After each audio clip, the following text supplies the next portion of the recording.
warm welcoming you all back to this program, ThinkTech Hawaii's, this show, Humane Architecture, happening to be the 363rd episode. And we're broadcasting live from two different locations, of course, from Honolulu, Hawaii, which is 11 a.m. because we're broadcasting live to playlist, and we're broadcasting with me, your host, Martin Despang, at 10 p.m. here from Munich, Germany. So happy to have you, my co-host Jay Fidell, on the show again. Hi, Jay. Hi, Martin. Nice to be here with you. Always, and you've been asking to get off the hook every now and then, but I don't let you. So if you now, our audience, are in front of the screen because we promised you to have brilliant Bilge back, you got to wait one more 2 weeks because she still has to get back to perfect health-wise. And then we had asked our your co-host from every other week, DeSoto Brown. He has to do a museum tour, rightly so. And Martin Anzolini also qualifies well for this show. But he has to teach simultaneously our tourist industry management students that he and I have been doing, and he's doing it now while I'm not there. So that leaves us, Jay, which is not a bad thing, except, again, you're on the hook again. So thanks for being here. So, Jay, can I start out with asking you a question, which is unusual because usually I just start to go into the fireworks right away, which I will do. But why again did you keep, when you had to consolidate all the 40 great shows you had into fewer ones, why was humane architecture, or why is architecture, the topic of architecture, one you save? Because it's one of the longest running shows, if not the longest running show on our network, and because it's a terrific exposure to architecture, global architecture, which I happen to be very interested in myself. Good reasons, Jay. But again, in these days, you must have been foreseen also the geopolitical situation, because with shrinking or condensing the program down, also the world changed dramatically. And even shows with DeSoto Brown, who you loved actually for the same reasons, right? Because he was giving you insight about the locality of Hawaii and the history of Hawaii and all these exciting stories. But DeSoto and you decided, rightly so, to basically turn full power to politics, because that's currently our bigger priority. So I feel like, we're taking the privilege, sort of, one could think that we take the privilege in the show to do what, most of the 40 shows have been doing, things that are relevant, but more on a sort of a luxury point of view. But maybe that's not the case, because that's where I wanted to get to. Maybe there is relevance to this show and the discipline and eventually the profession of this show, Jay, because the built environment might be the pedestal for democracy. You always talk about the agora. You talk about public space, right? It happens here on screen and on air.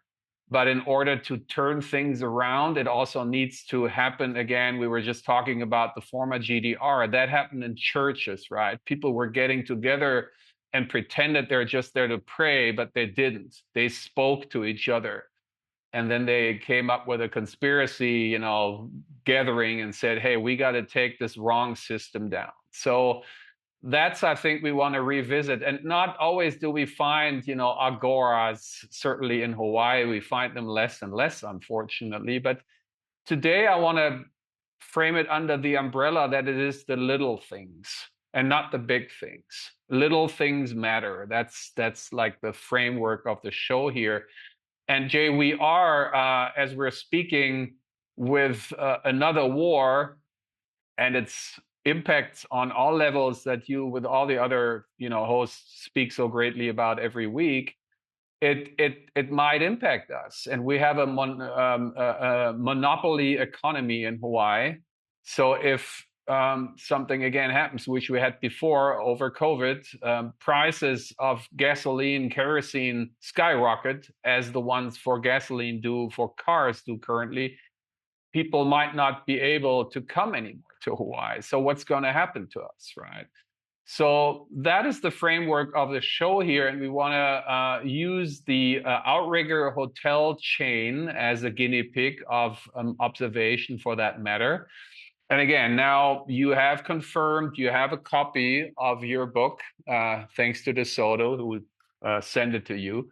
So in this book, we have the Outrigger hotels here featured, but we want to talk about the Outrigger Reef hotel today, which we also are news anchors, and we're always hot off the news and want to report right away, sometimes even before projects get built. So maybe, you know, they won't get built the way we, after critical observation, decide they shouldn't.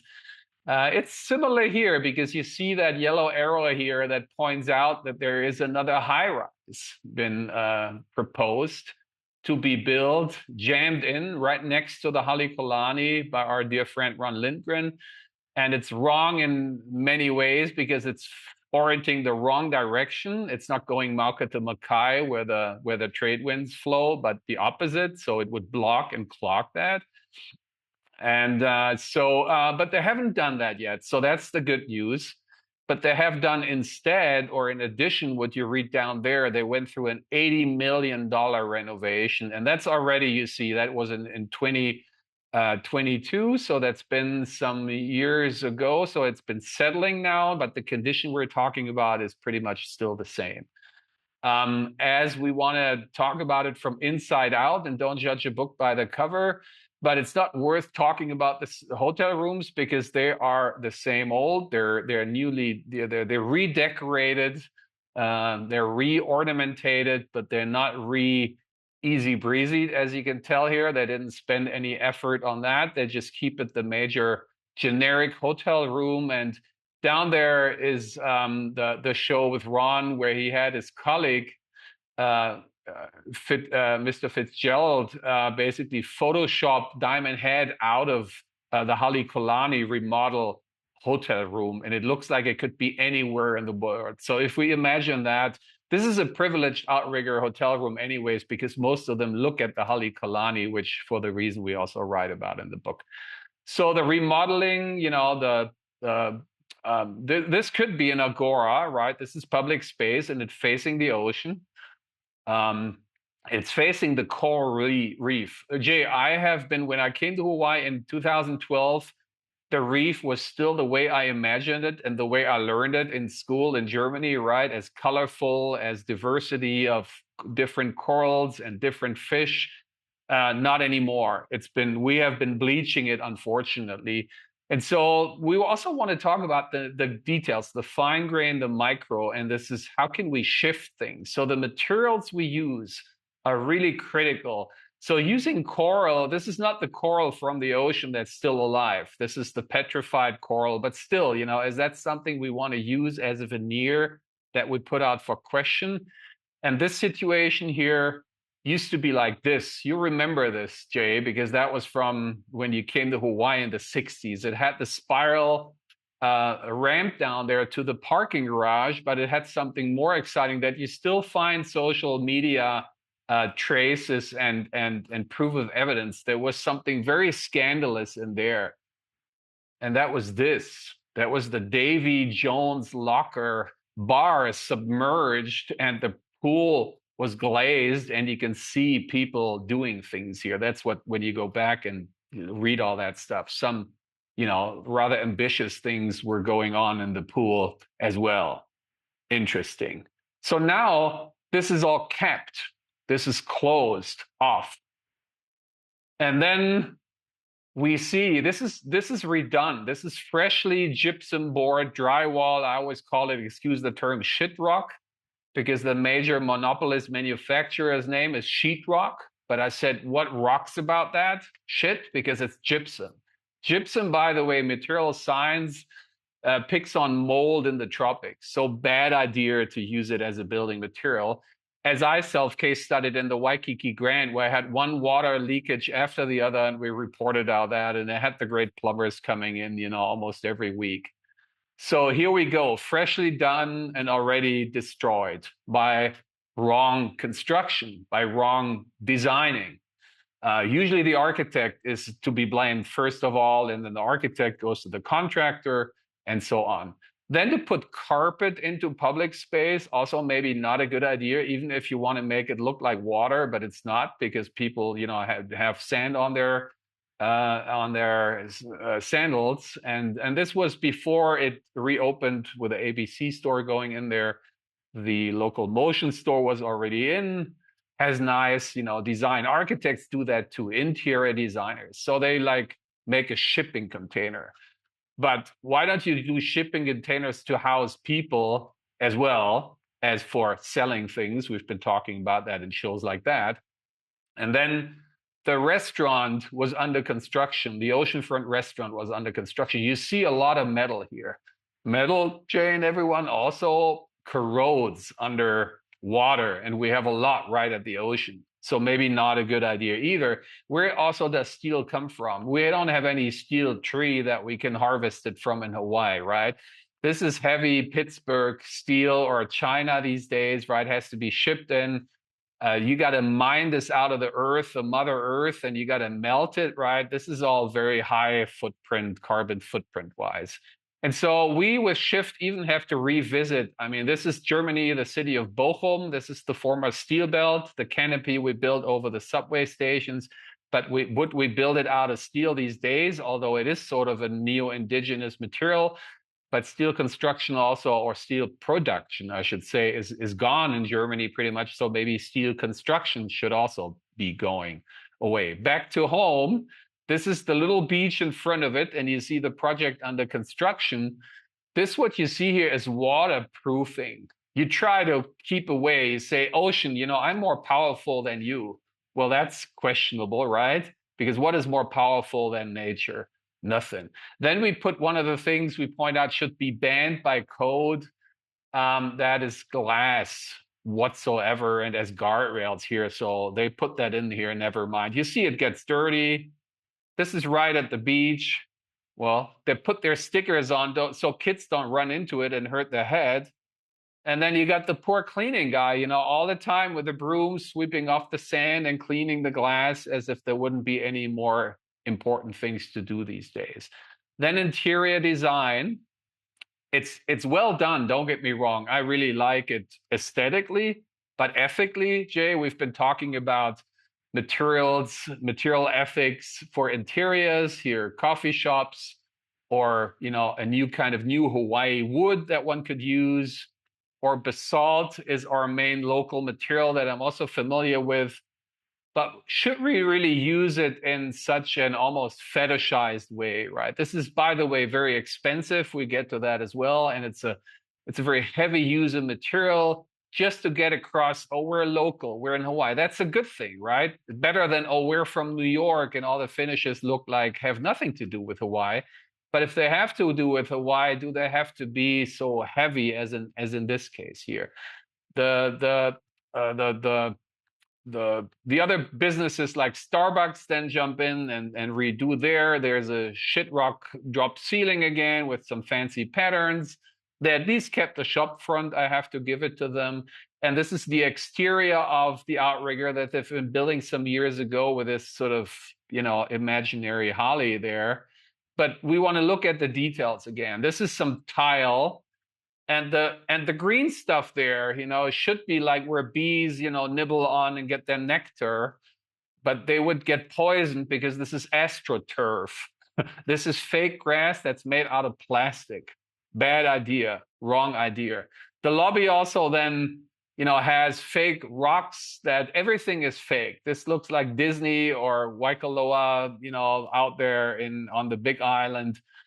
Even like the plants are real, but these kind of little troughs there with water, really, yeah, don't cut it. Next door, Ron's Halikolani does it right. This palm tree is real. This grass is real. This wall is real because behind that is a beautiful film of water that blocks out the noise and the view and privatizes the courtyard. when we first met Ron as a keynote speaker together with DeSoto at the Docomomo National Symposium some many years ago, we put him up as Docomomo we in the Lelo Hotel, which is on Kalakaua Avenue, which also got modernized and kind of tropicized. And Ron, always being a very positive guy, liked it. And he said it gives it a nice touch, although it's a little bit of a what we call the Treasure Island style, right? It's like Robert Louis Stevenson, who came and sits here with a king, came through and got inspired. So here we go, approaching the Treasure Island. And by the way, you know, in the show we did already about the former restaurant that we're not going to jump in the Shorebird. DeSoto was talking about the attire of tourists, that they buy this sort of set of clothing that's all basically aloha, and you get the skirt for the woman and for the girl here, and for the guy you get the shirt, right?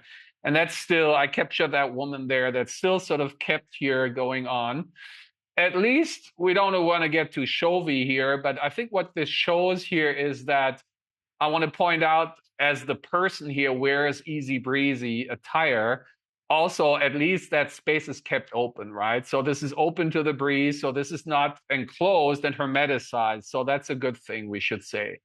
And then they go crazy and kind of cute and nice with their ropes and their weaving. Sort of rattan renaissance, I would call it. You all know that from back then. That's not new. It's just been revamped, I guess. And that theme of a swing is something, you know, very tropical, exotic. We've been talking about in the early Shorebird thing. But then again, be the detective. We want to all encourage you to be the detectives here. Go up close. What you see here, Jay and everyone, is a veneer of something, of fake wood on another panel, right? So this is not real wood. But in here, it could be, because when they say, oh, wood weathers, no, it doesn't weather, because that's inside, just open to the breeze, but not open to the air. So there's no need to not use some local invasive species like Albizia, you know, for that reason. And then they have these, I assume hopefully they are real wood, but they have these inlays in the tile, you know, and then they try to educate people, which is also a good thing. But then again, there's probably more meanings, we know, more meanings to aloha than hello, right? That's a dumbed down, pretty much version of it as well. And then at the side desk, not the front desk, but the side desk here, there's a piece of artwork by a local artist who is using something really bad, which is vinyl, so petroleum-based plastic fishing nets, and makes this, you know, mural art of it, which is a good thing. Again, I mean, there's this criticality already that we want to basically applaud. Kudos to that. And then AO means what they're doing to learn and share. And that is the name of a center that we also applaud, the Outrigger, that it affords to not just keep tourists stupid, but actually educate them and make them smarter about what Hawaii actually is about, what Hawaii also is about. So they got lots of displays of artifacts and gatherings where they do workshops, which I'm getting to, and they got this video screen going on where they have a loop going on and talk about the hukulea in that case here and how it's traveling. And even when the shop front is closed, the video is going on. That's a good thing. So its director is sweet Luana Maitland, who is here having our TIM students from exactly a year ago. So Martine and I have been venturing out in teaching in Scheidler in the TIM and the tourist department as well. And so we took our students here, and Luana was doing what she's doing with the tourist, making a necklace out of kikuyu nuts. They do other things as well, but that's what she quickly does. So say, you know, create a connection, a real connection to Hawaii with something real, right? Not like a fake plastic lei, but some actual nuts, some kikuyu nuts. And so there she is. Thanks for the hospitality. A year later, Luana, and then she points out that the artwork is not nostalgic, but it is modern. So this is also a local artist who is depicting children not in grass skirts and in hula, but in what they wear these days. So good approach. But then again, how tragic, this is all going to happen in the trashiness of the construction, which was finished, and these kind of odd installations, artwork of trying to dry it up again. And you see all these fans and all these compressors trying to get the mess under control. And I could go on and on and on how kind of stupid that. This is like fake makeup, right? So this is in contradiction to the AO. The AO wants to do about real, and this is the surrounding they have is all about fake.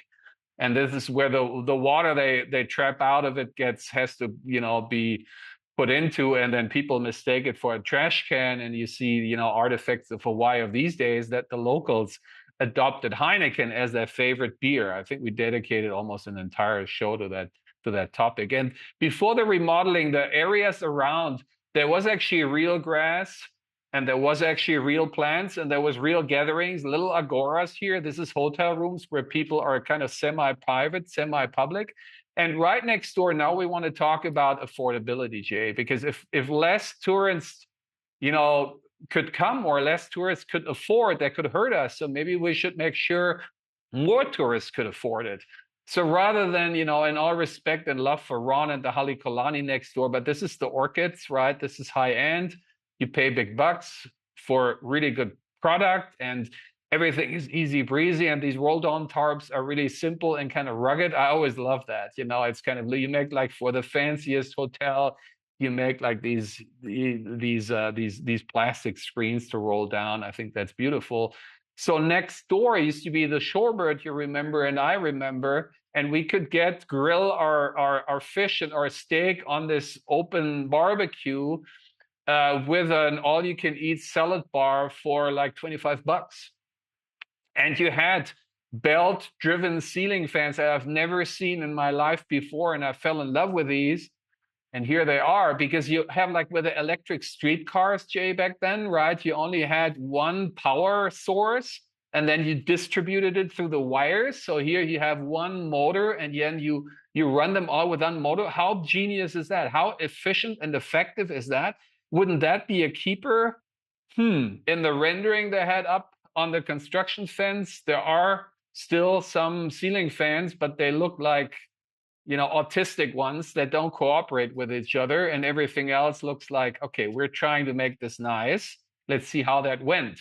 But we do it today from the micro perspective. So I've been like going there every day on my way to the beach, and then I was chatting up the construction worker, and I salvaged this sample piece, which is in the Alchemist Chamber, officially called Martin's office, that he's sharing with Mark, who's Mo's husband. Hi, Mark. Thanks for joining, and sharing my office. And so this is a wood wool panel or board. It's basically wood shavings that are pressed together with magnesium or cement, and cement is a bad thing, as we know. And this looked very, very awfully familiar to me, because we've been using this in all our educational projects back in Germany. And at the very first one, that was in 1996, so this is like 3 decades ago, we did the opposite, because we didn't have the awareness, because the product was an American, and it was called Tectum, but we loved it, so we shipped it in, and then we made sure we would cut the least off, so we would have the least waste. But then we moved to a German product, Heraklit here, that now the construction worker says, yeah, that's the one that my boss, my client, basically ships in from Germany. I said, oh no. Again, I wasn't any better. I'm not saying, I'm Jesus, I can walk on water, but now I at least try to, test the waters in a better way, as we were doing with Shift. And you, Jay, remember Hapu, a material from sugarcane that you had for acoustical panels, and there's always a downside in everything. So they used to be bound with arson, and then that in the Lahaina tragic fire, you find a lot of that stuff in there, but you can do better and different, and one does these days.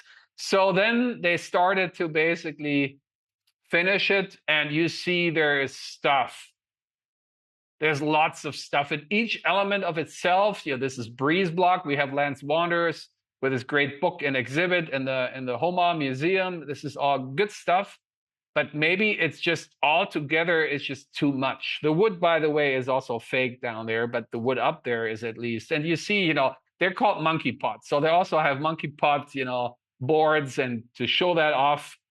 But here's the price tag of all of that, including profit they want to make, right? So way back, we could have our all-included buffet for $25. Now I don't even get a upside down eggs breakfast for that. So this goes, we think, in the opposite direction. And the more you kind of almost fake it with like, oh, it's all simple. It looks like basically, washed on the shore wood.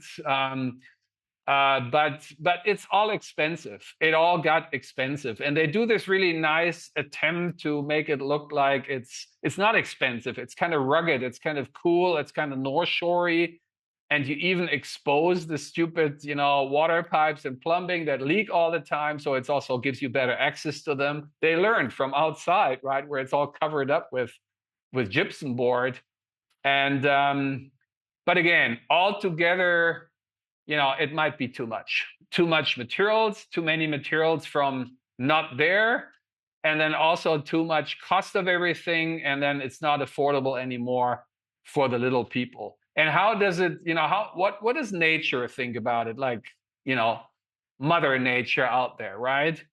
That palm tree on the right doesn't look so natural anymore, right? So almost none of them look like that anymore. So, and this is what nature thinks about it.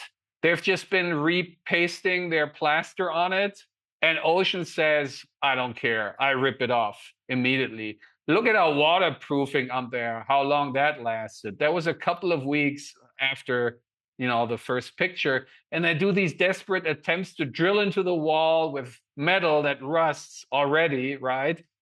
To paste it on.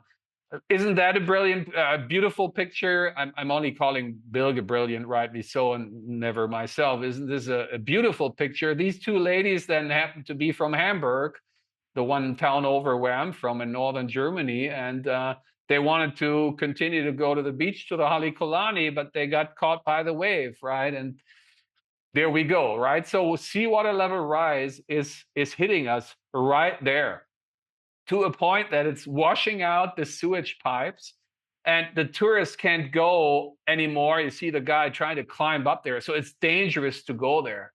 And by law, which is your training, Jay, the state is obligated to actually provide public beach access like everywhere, right? That's the beauty of Hawaii, but practically. And why aren't the hotels, who should have an intrinsic motivation in that, not spending some of their profits to fix that? That's something. We take a little detour here at Cheeseburger in Paradise, because Jimmy Buffett, this is now in 23, had just passed away. He's not the original Cheeseburger in Paradise. I'm not saying he stole that wherever he's in heaven, but this couple in Lahaina started their Cheeseburger in Paradise way earlier, which also got hit by the fire, unfortunately. This one is in the Foster Tower, right on Kalakaua Avenue, which has this beautiful wavy canopy that palm trees used to grow through, that we, by the way, have been cutting off. And now you just see the holes in the canopy, and these holes, which they also covered up, just like in the Outrigger, which people are saying, what is this for? So they don't even know. So right in front, the Halekulani and the Outrigger, we have one remaining things for little people, which is Denny's. This is a 24-hour open Denny's, that a palm tree is still growing through that canopy. So keep that. Don't close that down, because you're closing down all these places for little people left and right, and you're gentrifying our island, which we don't want to. Kurt Sandburn, who we miss so much because he should have done all these shows. He's our real journalist, and so much better than we can ever be. So he gave a great synopsis of what Roy Kelley, he was trained as an architect back then originally, and then moved to become a developer in hotels. And so him and his wife were the other founders of the chain, of the Outrigger hotel chain, which has spread all over the world and has become corporate. And he started out as the cheap guy. So there was like, and Luana was telling me that as well, that Kelley was always, his daughter was running around scandalously underdressed, and they were always a scandal, because they were the cheap ones. They were the ones, that is where he points out here, Kelley was always on the dime, right? The Halekulani with their Japanese high-end, owners were doing high-end and 5-star, and they always wanted to do the opposite for the people that we might now lose more than ever because of geopolitical, messing it all up. This is a very personal picture here that I don't want to talk more about it, but you were able to buy little things there in the previous shops that still meant to you, although maybe they didn't last that long. But you had it was just like with the international marketplace, Jay, right? Little people could buy little things from little vendors. Now it's all upscaled here. This is an Outrigger canoe that's still, that's original and that's historic and that's been restored and that's great to be displayed. And I happen to be, we get to the guy that I ovaled here in orange at soon, but this was a pop-up event in front of the AO that I caught these participants in bringing them material, and they're friends of Hukilau who do these, workshops and trainings and demonstrate to people how the indigenous practices, were going on. And I'm catching him here and chatting him up, and I say, "Oh, this is really good. This is the original." No, this is plastic rope, just for demonstration. I'm like, oh no, it shouldn't be. Why can't we make the ropes anymore that the ancestors were? This kind of devolution or de-evolution, but they're doing a great thing. This is all, again, criticism, high-end criticism to good efforts of good people here. But we want to go above and beyond, because we've been saying, we've been part of Kalaheo's workshop with the students. They were building a hale for the high school. And yes, we were told the latching was also, plastic, because that was a negotiation with the fire marshal of when it catches fire, then would burn away, faster. But again, can't we go back to the original? And our second youngest son, Semi, down there with you, was going to Kalaheo. That's why we were part of. And then Kendall Leonard, our great the ARC student, was also then going there because he's also a Kalaheo graduate. So they were all digging in and really experiencing what community means, right? And I just told you before the show, and you said I should talk about it, so I do.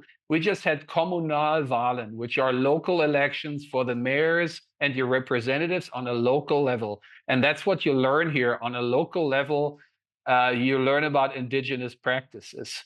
So this is the situation between the Outrigger and the Halekulani. And in a show with Bilge, we point out the potential of optimizing Halekulani. And how can you even? But Ron says, yes, you can. And we bounced off an idea that he thought was great. And off this idea is an even more crazy idea that Kendall was here on the side. This was not part of his arc, but he was doing this on the side, was illustrating here how you could basically, again, weave a space between the two hotels with indigenous or neo-indigenous materials. Again, you can shade the space, you can make agroforest, you can grow things in there. So that's basically what we're always ending the shows, at least the fireworks, on optimistic notes, how one can do things better. And that's how we basically do it here as well. Oops, now I've been, I will stop here, because the last 4 slides I'm saving because I'm learning, Jay, because when we now start the discussion and your feedback, already from the last shows, I learned some of the things you probably have to say again. So the last 4 slides, I hope I can use as to substantiate my rebuttal. Okay, Jay. Yeah, rebuttal is the right word, I think. Let me first tell you a story, though. When I first arrived here, which was about October 1st, 1965, I was in the U.S. Coast Guard, and they would have a monthly officers' lunch at the Reef. And it was very nice. As a matter of fact, Frank Fossey, former mayor, now deceased, spoke that day to the officers. And what was extraordinary about it is they had a bar in the Reef along the beach there, and you could put your beer down on the bar, and no window there, and you could look out on the beach. And what you saw on the beach were these Hapahaole women who were absolutely spectacular. And you could sit there with your beer and you could salivate all over the bar. And what struck me was I'd never seen anything like it anywhere, and I'd never been exposed to the possibility of just sitting with this bar and watching what was going on the beach. That's not there anymore, and it's sort of tragic that it's not there because it was a joy to be involved in that. So let me go to my rebuttal issue and tell you what I think you need to rebut. You know, in the 50s, when a lot of these hotels were built, they were charming. They were completely charming. And they were not high end. Halekulani was the first really high end hotel. And it's still high end. It's still right up at the top. And good for the owners for having done that. Good for the architects for having done that. But most of Waikiki was older and a very ethnic, it had a special flavor about it, like nowhere else in the world. And what struck me is that little by little, as you have discussed, you have this renovation, remodeling affair going on, trying to make them more appealing to tourists and trying to emulate the top of the line when instead they should have been focused on retaining the certain special quality that had existed when they were built. So I'm sad about that because I think it would have been cheaper and it would have drawn a lot of people over the years who wanted to, put themselves in that kind of environment. And I miss those places. They weren't fancy, but they were a joy to be involved in. So my firm represented one, and it was sort of like it was a pool in the middle, and these little rooms around the pool on Nohonani Street. There was no beach because it was not an expensive property, but it was a joy to be there. And I think that Waikiki used to have a lot of properties like that, and I'm sad that those are gone. So you can tell me about how these guys put in tons of money, made mistakes, what have you, did all these things that were, to their mind, creative things. Maybe they used the wrong materials and maybe they didn't think ahead on design against the salt air, whatnot. But if they had left it the way it was and just focused on good maintenance and replacing, the wall surfacing and the floors and the ceiling in a way that was consistent with the original design, I would be happier. I would go down there. I'd probably pay less because you wouldn't put $80 million into a place and expect the room rates to stay the same. The room rates have to follow all these expensive remodeling. And so that's my challenge to you. Wouldn't it have been better just to focus on maintaining these places as they were originally conceived? Absolutely, Jay. You should have been a consultant to them. And this is about education, right? I mean, our new great dean, Moselle, in the School of Architecture, Hi Mo, in her, in her presentation of her application, she had up there, high up there at the top right, educate the public. So it's really key, and you've been doing this forever, and that's why we'll keep doing this forever. We got it because it makes sense. And we know this we know that the essence of sustainability is that before I even think about buying something new and everything, like with clothes, right? With cars, with everything, we know that. And we know that things actually, Jay, from the good old days, they were really good back then because the ethics were to make things to last. There's like 3-4 shows about the next property over the Breakers, which celebrated its and DeSoto's 70th birthday at the same month, almost the same day, 2 years ago, and it's still original. And we've been reporting about that. And nothing beats, as we're writing in the book, nothing beats the real deal. The other ones that you're saying, which are good, that they're going to be revamped, like the Surf Jack, or was the other one called up there closer to Diamond Head to me, where Philip Moiser stayed? I'm blanking.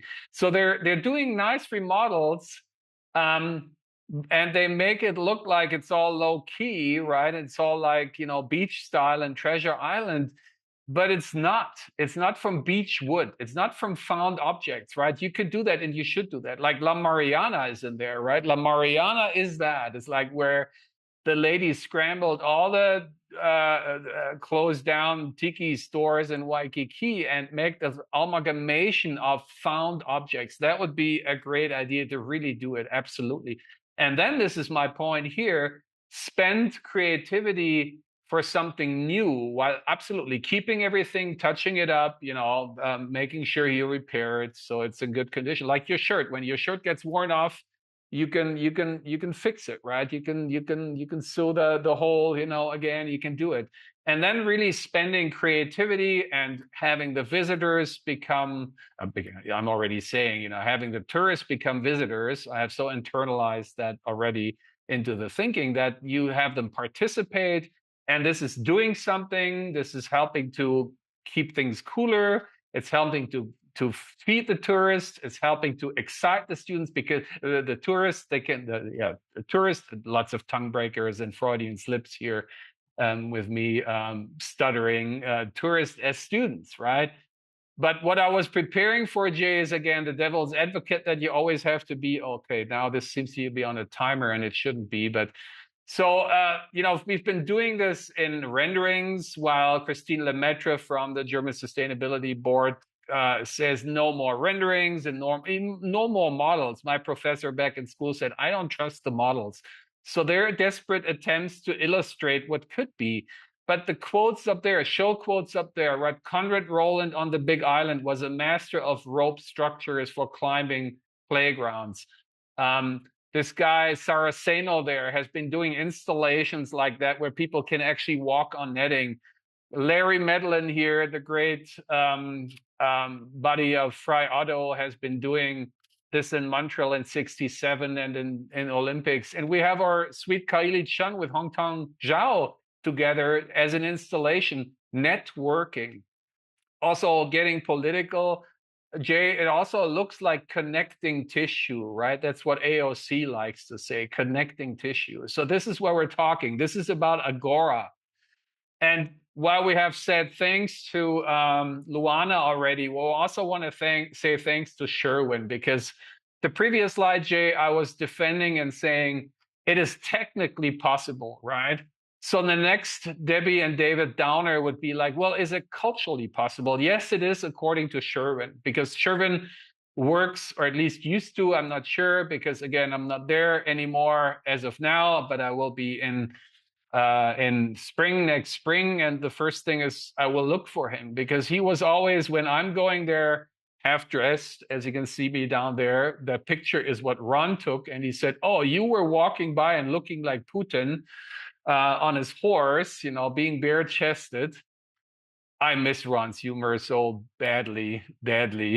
And so that's how I then run through the Outrigger as well. And then I run into Sherwin.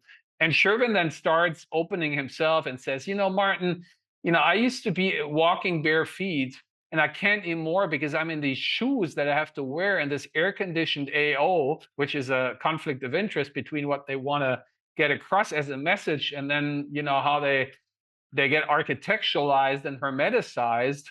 And he goes as far as going crazy with me in saying, well, I gave him a piece of the basalt core that we were talking about, that is basically lava heated up again, so you can, it liquefies again, you can make cords out of it. That's possible. It's of course high tech, and then the question is that then shifty? But he was going crazy about the idea that I sort of purple ovaled here from that many shows ago, where there was this guy, Erwin Langen, who has been the pioneer in suspended rails. And the top picture above that is, if you strip it from the colonial, but their proposition for the tropics is suspended rail, very simple, just like the belt-driven fans, right? Very simple technology, decentralized, and you would then put that under the rail, the heavy rail that we built that hauls people eventually, right, from the airport, if it ever happens with that final step where we're struggling so hard because of land ownerships and all that stuff, right? But if it finally gets there, most of the people will go into the air-conditioned train up there. They will not feel Hawaii, but few people, Sherwin will educate right at the airport, grab them, educate them, AO them there, and then they leave their suitcase right there because they don't need all that stuff they hauled with because they didn't know, but now they know.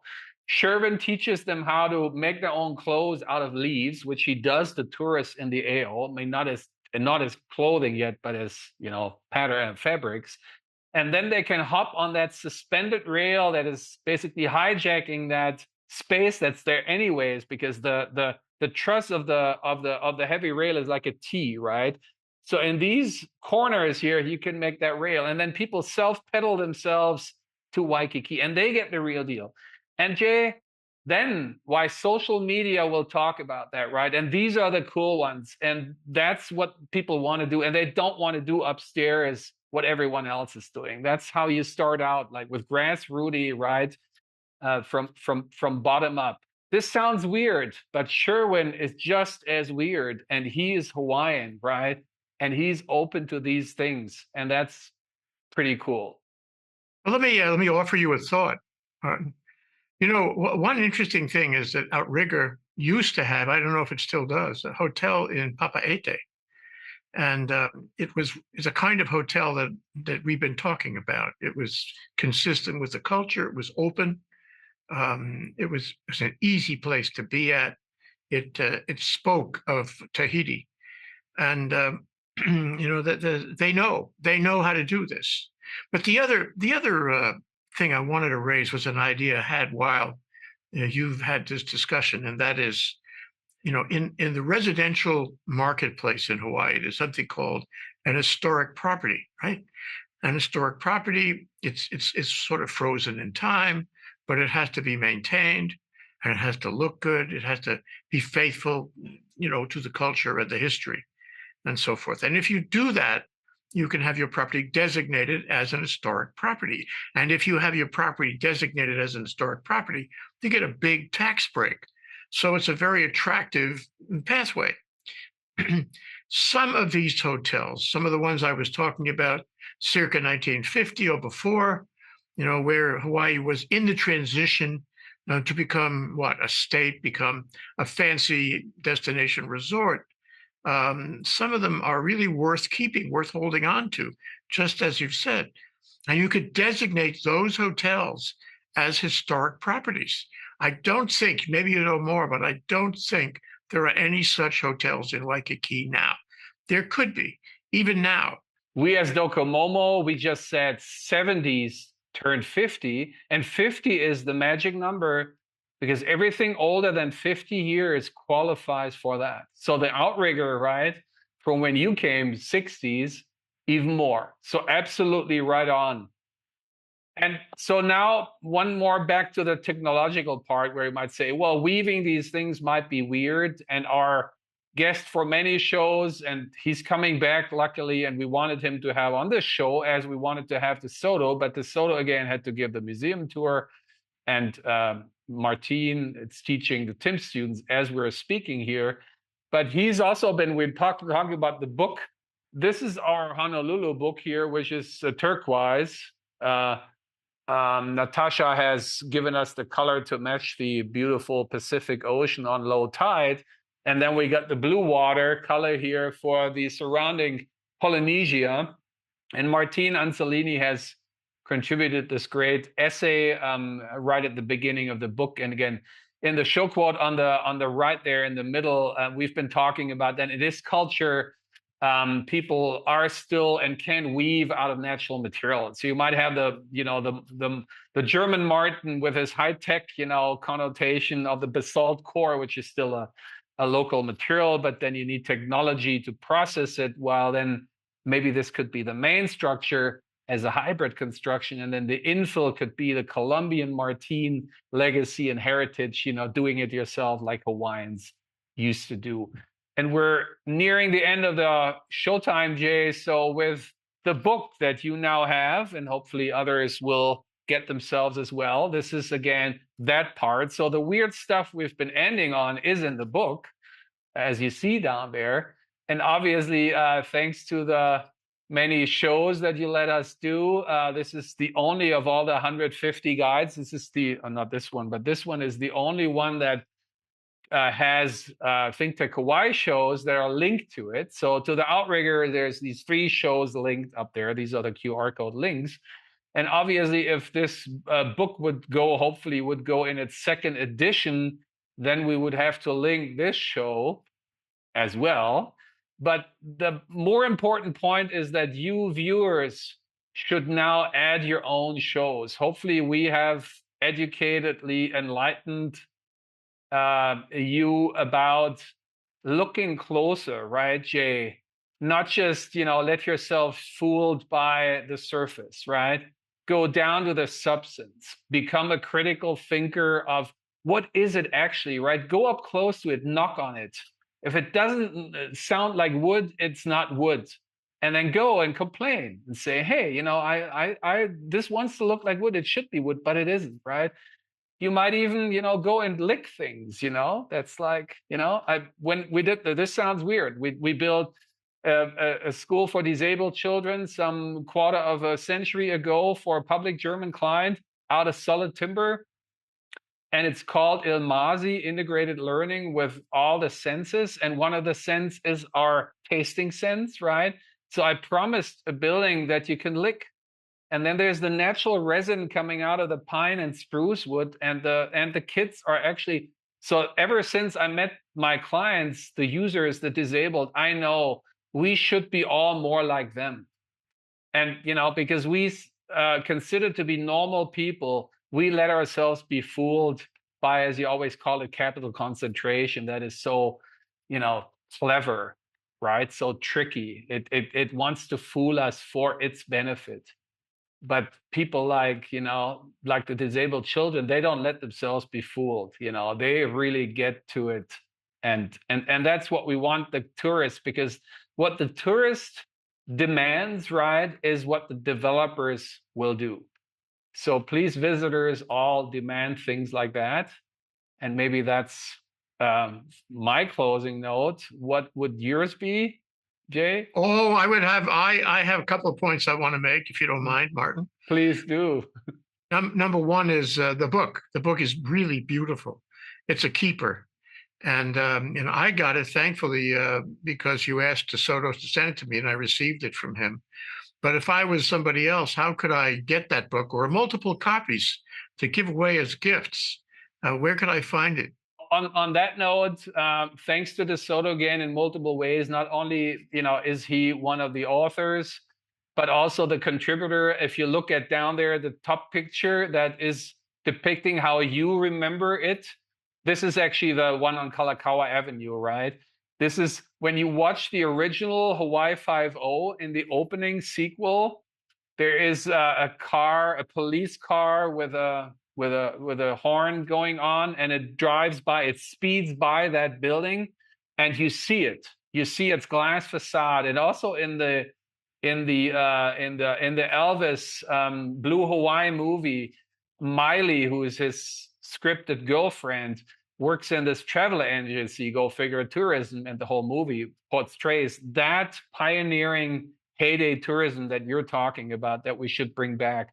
And she's sitting in there and looking at the international marketplace, the original that isn't anymore, right? So all these, it's all out there. We just got to reconnect the dots, and DeSoto has been providing all these fantastic images from his personal collection, as well as the Bishop Museum, which would be big bucks, but he's been, talking them into donating it. It's very appealing to people. Those romantic days that you're talking about those are the days that attract people. Those are the days they remember.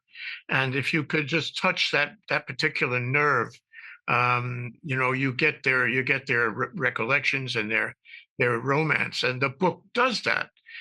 So I compliment you on the book, but again, my question is, how can people get hold of a bunch of copies and give away, or keep on their coffee table? I'm tiptoeing around the answer one more time to provoke you, because I have to say the copy you got is thanks to DeSoto in another dimension, because the publisher has to make this possible by having the authors tell him people who are gonna buy many copies. And we were thinking, who's gonna do that here? All the big firms, with their new buildings are not in the book. Will the hotels? I mean, Don Hibbert, the other great author, has been trying to do that with his books, A View from Diamond Head and others, which are awesome. And he says it's tough. So we had a meeting where we were all like, okay, how is this going to work? And then we got an email from DeSoto who said, well, I was thinking about saying I found a rich donor,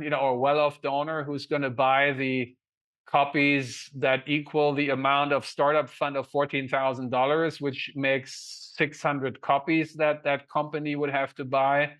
And since DeSoto comes from family background, he says, okay, I say I'm the one. So we thank DeSoto, but then comes Trump's tariffs, right? Because his copies that he's going to share have not made it to Hawaii because of Trump's stupid tariffs. And there's an extra $1,400, just an example, to $14,000 already. But he got some 20 upfront. And of course, you were one of the first ones to have gotten one of these because you're a big contributor. So finally, the answer to your question, everyone else can buy it anywhere up to, let's go back to Martin Anzolini, because he has been advising the Disney movie Encanto, which plays in his native Colombia, in this house, and he's been consulting on this house. These houses now, you can buy as doll houses in miniature, and no one of us architects that I know will ever achieve that your design makes it into Target stores and people in the world can buy it. So you can also buy this book at Target, which I would say, I haven't done enough background check of the ownership of Target, but I would prefer that over that you buy it on Amazon, because we all know what Bezos did to democracy. So that's a bad thing. So I say, don't buy it from Amazon, but buy it. And in best case, you buy it directly from the publisher, because in the next show, we should put the link in there. The publisher is going to ship it to you anywhere, in the world. This is DOM Publishers, Natasha and Philip Moiser and Björn Rosen, great people. And so you can get it anywhere. It's available. Well, how about the gift shops? The gift shops, there must be hundreds of them in Waikiki and every hotel across the islands. And if they were hanging on a rack, and somebody who was interested in the background of Hawaii, the history and the architecture, would be fascinated to have a book like this. So I think you could have an enormous number of books, sold in that way. And can you repeat that when it's coming up, what you agreed kindly to participate, which is a panel discussion that Hundit Kaniakon has suggested to do at the AIA in downtown and the local store there, where he wants to get the panel. You will have me that you can blame everything on. If people are saying, why are we not in the book, blah, blah, blah, you can all blame it on that alien guy half around the world being there participating on a screen, which is me.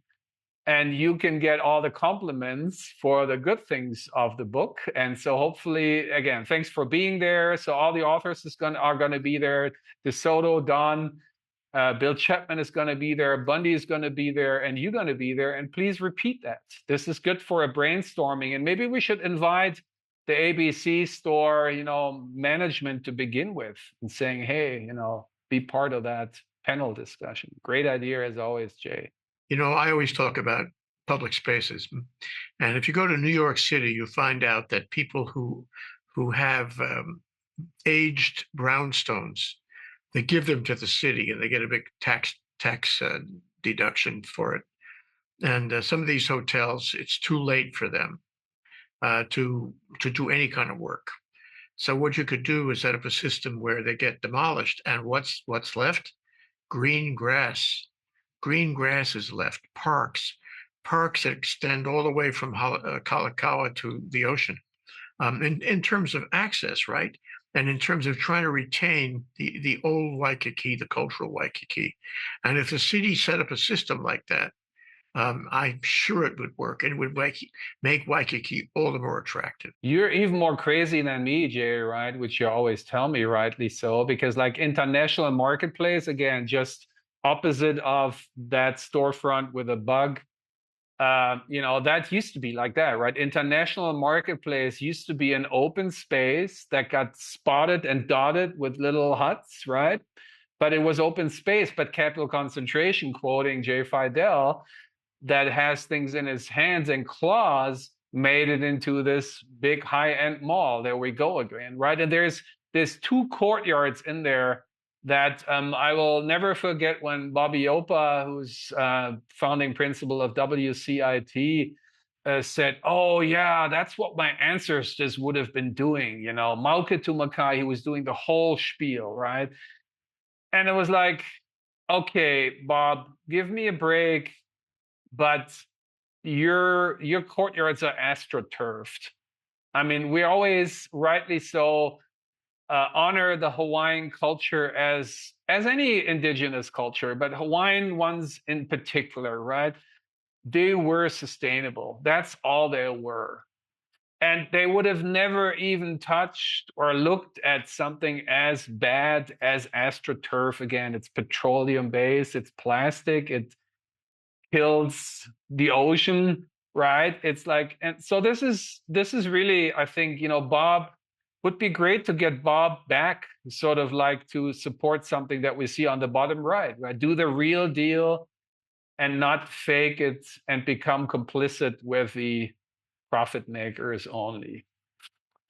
All right, Jay, that being said, thanks for everything as always, and thanks for you viewers to be interested in what we're talking about. And next time, in 2 weeks, for sure, we're going to have brilliant Bilge to blow you away. Until then, aloha.